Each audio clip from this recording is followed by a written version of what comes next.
जय हिंद मेरे फौजी भाइयों। भाई इस वीडियो में बात करेंगे फाइनल कट ऑफ में कितना इंक्रीज हो सकता है, ठीक है। और रिजल्ट कब तक आ जाएगा, और रोजगार मेला भी मतलब बहुत ज़्यादा वायरल हो रहा है कि 28 दिसंबर की होगा, ठीक है।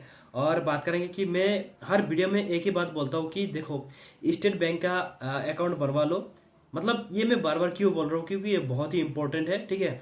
और स्टेट बैंक अकाउंट बनाओ स्टेट बैंक में जाके, ना कि सीएसपी में, सीएसपी बैंक में जाके बनाओ, ऐसे मत करो।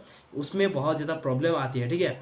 अगर तुम स्टेट बैंक में जाके ब्रांच में जाके बनवाओगे तो उसमें कोई दिक्कत नहीं आएगा, ठीक है। तो सबसे पहले हम अगर कट ऑफ की बात करें, डेट के बाद में बात करेंगे, ठीक है। तो सबसे पहले हम कट ऑफ की बात करते हैं आसाम के लिए सबसे पहले, ठीक है। यहाँ पर मेरे पास डाटा है, ऑलरेडी मैंने वीडियो भी बना दिया हो, अगर आपने नहीं देखा तो जाके देख सकते हो। तो यहाँ पर मैंने डायरेक्टली बताऊंगा कि इतना नंबर होने पे आपका सिलेक्शन हो जाएगा। तो देखो, प्रीवियस ईयर में इतना ज्यादा इंक्रीज नहीं हुआ था। मतलब 22-23 में जैसे पैटर्न गया है, इस बार भी सेम पैटर्न हमें देखने को मिला है, ठीक है।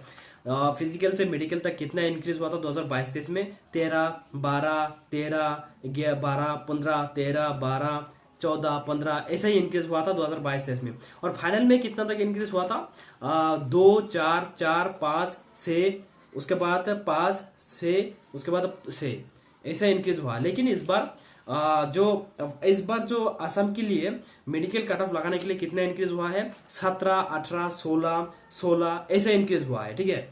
तो इसकी हिसाब से अगर मैं बताऊं, जैसे कि मैंने एनालिसिस करके भी वीडियो बना दिया हूं, तो इसकी बेसिस पर मैं अगर आपको बताऊं, देखो पिछले साल से इस बार थोड़ा सा कंपटीशन रहेगा, क्योंकि इस बार वैकेंसी ज्यादा है, साथ ही कंपटीशन भी हर साल बढ़ता ही है। तो इसकी बेसिस पे मैं अगर आपको बताऊं, तो पिछले साल तो 4-5 गया था, लेकिन इस बार तुम 7-8 मान के चलो हर कैटेगरी के लिए, ठीक है। तो तुम्हारा सिलेक्शन हो जाएगा। तो बहुत सारा रिक्वेस्ट आ रहे थे कि असम के लिए थोड़ा ज्यादा बता दो, मैं बॉर्डर एरिया से हूँ, मैं नागजल एरिया से तो हूँ, ठीक है। तो 6-7 नंबर ज्यादा है ना, तो हो जाएगा भाई। तुम एक बात कंफर्म कर लो, जो मेडिकल में इंक्रीज हुआ है ना, वो फाइनल में इंक्रीज नहीं होगा। क्योंकि मेडिकल में क्या होता है कि एक पोस्ट के लिए 2 कैंडिडेट को बुलाना होता है, लेकिन फाइनल में एक पोस्ट के लिए एक ही कैंडिडेट को सिलेक्ट करना होता है। तो तुम अगर ये मान के भी चलोगे कि मेडिकल में सपोज 10 इंक्रीज हुआ, तो जो 10 इंक्रीज हुआ ना, वो फाइनल में उसका हाफ होगा, मतलब 5 इंक्रीज होगा फाइनल में। अगर आपको लगता है कि इस बार आपका सिलेक्शन होने की 50-50 चांस है, तो आप अगर डाउट में हो तो इस बुक को परचेस कर सकते हो, ठीक है। और मैं इसी बुक से पढ़ाई करके 2 मंथ में मैंने पढ़ाई किया था एसएससी जीडी के लिए, और मेरा रिटर्न क्लियर हो गया। और अब मैं फाइनल के लिए वेट कर रहा हूँ, ठीक है। और मेडिकल कट ऑफ के बाद 25+ एक्स्ट्रा है, तो मेरा हो जाएगा पहला फर्स्ट अटेम्प्ट में। और ये बुक सबसे बेस्ट बुक है, और ये आपको ओनली हिंदी वर्जन में देखने को मिलेगा, क्योंकि ये रोजगार का है, ठीक है। और रोजगार बहुत ही अच्छे बुक बनाता है। और प्रैक्टिस सेट आपको इस बुक में जो जितने सारे प्रैक्टिस सेट है, वो आपको यूट्यूब पर भी मिल जाएगा। अगर इस बुक में कोई भी डाउट हो जाए तो आप प्रैक्टिस सेट देख के सोल्यूशन ले सकते हो, ठीक है। अभी ऑफर चल रहे हैं, तो आप जाके बाय करो जरूर, और इसका लिंक डिस्क्रिप्शन में मिल जाएगा। उसके बाद हम बात करेंगे जम्मू कश्मीर के लिए, ठीक है। हालांकि इस बार वैकेंसी थोड़ा ज्यादा ही है इस बार प्रीवियस ईयर से, ठीक है। फिर भी जम्मू कश्मीर में अगर हम देखें कितना इंक्रीज हुआ था, 12 इंक्रीज, 13, 14, 11, उसके बाद 22 ईडब्ल्यूएस के लिए, ठीक है। और इस बार मेडिकल में कितना इंक्रीज हुआ है अगर हम बात करें, 11, 9, 8, 11, 11, 12, 7, 3, 4, उसके बाद 29 ईडब्ल्यूएस के लिए, ठीक है। और 8 ऐसे इंक्रीज हुआ। अगर इसका मैं फाइनल कट ऑफ बताऊं, पिछले साल कितना इंक्रीज हुआ था फाइनल तक, यहाँ पर मैं अगर आपको बताऊं, पिछले साल का मतलब होता है 22-23 का, ठीक है। तो यहाँ पर आप देखोगे 7-7, जैसे कि मैंने वीडियो में बताया था, ठीक है। आप जाके अगर नहीं देखा तो जाके भी देख सकते हो। 7 इंक्रीज हुआ था, 9 इंक्रीज हुआ था, 6 इंक्रीज हुआ था। मैक्सिमम जो इंक्रीज हुआ था फाइनल तक 7 इंक्रीज हुआ था, ठीक है। जैसे कि मेडिकल में मेडिकल कट ऑफ लगाने के लिए 12 इंक्रीज हुआ, तो उसको तुम मतलब 2 से डिवाइड करोगे तो 12 को सेव हो जाता है आधा। तो फाइनल में कितना इंक्रीज हुआ? 7 इंक्रीज हुआ, ठीक है। अगर ये तुमको लॉजिक समझ में आ गया ना, तो तुम कट ऑफ तुम भी इजीली बना सकते हो, ठीक है। तो 2025 में फाइनल के लिए इस बार बताओ, 8-9 नंबर ज्यादा है तुम्हारा मेडिकल कट ऑफ के बाद, तो तुम्हारा सिलेक्शन हो जाएगा। मतलब तुम्हारा फर्स्ट प्रेफरेंस मिले या ना मिले, बट तुम्हारा जो मतलब किसी ना किसी एक पोस्ट मिल ही जाएगा, तुम्हारा जॉब कंफर्म हो जाएगा, ठीक है। उसके बाद हम बात करेंगे पंजाब के लिए, ठीक है। पंजाब में देखो, वैकेंसी भी इस बार थोड़ा ज्यादा हमें वीडियो में जैसे बताया था, ठीक है। तो मेडिकल कट ऑफ लगाने के लिए इस बार कितना इंक्रीज हुआ है? 13 इंक्रीज हुआ है, 12 इंक्रीज हुआ है, और ईडब्ल्यूएस के लिए 23 तक इंक्रीज हुआ है, ठीक है। और 2022-23 में कितना इंक्रीज हुआ था? 13, 15, सेम पैटर्न है भाई, सेम पैटर्न है ना, हर एक मतलब प्रीवियस ईयर में भी सेम पैटर्न फॉलो किया था, मतलब मेडिकल में सेम इंक्रीज हुआ था और इस बार भी सेम इंक्रीज हुआ है, ठीक है। लेकिन जो फाइनल तक इंक्रीज हुआ है वो उससे 1-2 नंबर तुमको ज्यादा मान के चलना पड़ेगा। जैसे कि 22-23 में फाइनल में कितना इंक्रीज हुआ था, 7 इंक्रीज हुआ था, 7 इंक्रीज हुआ था, उसके बाद 6, 8, उसके बाद 6, ठीक है। तो अगर इस बार मैं तुमको बताऊं, देखो मेडिकल कट ऑफ के बाद अगर तुम्हारे पास 8-9 नंबर एक्स्ट्रा है, मेडिकल कट ऑफ के बाद तुमको कोई ना कोई एक पोस्ट मिल ही जाएगा, तुम्हारा जॉब कंफर्म है, ठीक है। ये हो गया पंजाब का।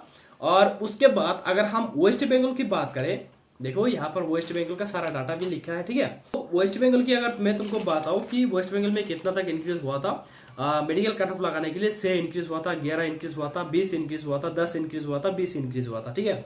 तो सेम पैटर्न ऐसे ही गया है। और फाइनल तक कितना इंक्रीज हुआ था, 4, 7, 4, 8, 9, 9, 11, 5, उसके बाद 9, 12, उसके बाद 9, 9, मैक्सिमम 9 तक गया था। अगर मैं तुमको इस बार बताऊं कि फाइनल तक कितना इंक्रीज हो सकता है, तो देखो 8-9 मार्क तुम्हारा मतलब मेडिकल कट ऑफ के बाद एक्स्ट्रा है तो तुम्हारा सिलेक्शन हो जाएगा, ठीक है। और आसाम के लिए इतना ही, मैंने जैसे बोला कि 7-8 मैक्सिमम नंबर तुम्हारा है, मतलब लोएस्ट कट ऑफ अगर मैं बोलूं तुमको तो इतना नंबर है तो सिलेक्शन हो जाएगा, ठीक है। और जैसे कि रोजगार मेला की बात चल रहे थे, देखो अगर रोजगार मेला 28 दिसंबर से ही, मतलब 28 दिसंबर को ही होना है तो 25 दिसंबर से पहले रिजल्ट आ जाना चाहिए, मतलब 21, 22, 23 इन 3 दिनों में तुम्हारा रिजल्ट आ जाना चाहिए, उसके बाद ही रोजगार मेला लगा सकते हैं। अगर 25 के बाद रिजल्ट आते हैं तो उनके पास उतना टाइम नहीं मिलेगा, तुम्हारा अपॉइंटमेंट लेटर हाथ पे भी नहीं दे पाएगा, ठीक है। तो अगर वो करेक्ट है, वो इन्फॉर्मेशन करेक्ट है तो 21, 22, 23 के बीच में रिजल्ट आ जाना चाहिए। और टेंशन मत लो, ज्यादा टाइम भी नहीं है, रिजल्ट आ ही जाएगा, ठीक है। त्रिपुरा का मैं वीडियो बना दिया हूँ, उसके बाद कल और एक वीडियो लेके आऊंगा, जैसे कि बिहार का बाकी रह गया, ठीक है, और नागालैंड का जैसे बाकी रह गया, जितने सारे अभी तक बाकी रह गए वो सारे मैं कल वीडियो को लेके आऊंगा। और एक डाउट आपको रहता है कि भाई जब हमारा ज्वाइनिंग लेटर आएगा उसके बाद जब हम ट्रेनिंग में जाएंगे तो जो ट्रेन से जाएंगे या फ्लाइट से खर्चा होगा क्या, वो ट्रेनिंग से जब हम ट्रेनिंग में जाके पहुंचेंगे क्या वो हमको पैसा देगा? ऐसे नहीं देगा भाई। जब आप जाओगे आपके खुद के पैसे से जाना पड़ेगा। जैसे आप एग्जाम के लिए गए थे, फिजिकल के लिए गए थे, खुद के पैसों से गए थे ना, तो वहां पर भी आपको खुद का पैसे से ही जाना पड़ेगा। ये सारे सबको डाउट रहता है। और इस बार सैलरी आपको ज्यादा ही मिलेगा, ठीक है। 35,000 आपको इन हैंड सैलरी आपको हैंड में दिया जाएगा, मतलब जो जहां पर आप रहोगे उसका मेस खर्चा, उसका खाना दाना जितना है वो सारे कुछ काट कूट के आपको इन हैंड 34-35 तक आपको सैलरी हाथ में आ जाएगा। जब आपका ट्रेनिंग खत्म हो जाएगा, लगभग 27 को आपका ट्रेनिंग खत्म हो जाएगा, तो तब से आपको डबल सैलरी मिलना स्टार्ट हो जाएगा। जैसे कि आपको पोस्टिंग भी हो जाएगा, और पोस्टिंग होते ही आपको क्या होता है कि आपको सैलरी ज्यादा ही मिलता है, मतलब जोन वाइज, ठीक है। और एज पे कमीशन लागू होने वाले है 27 को। तो भाई बहुत एक्साइटमेंट है इस बार। अगर जॉब मिल जाए ना एसएससी का तो छोड़ो मत, अगर हो जाते हैं ना तो सैलरी पक्का बहुत ज्यादा होगा भाई, डबल होगा। आज के लिए इतना ही, मिलते हैं अगले वीडियो में, तब तक के लिए जय हिंद।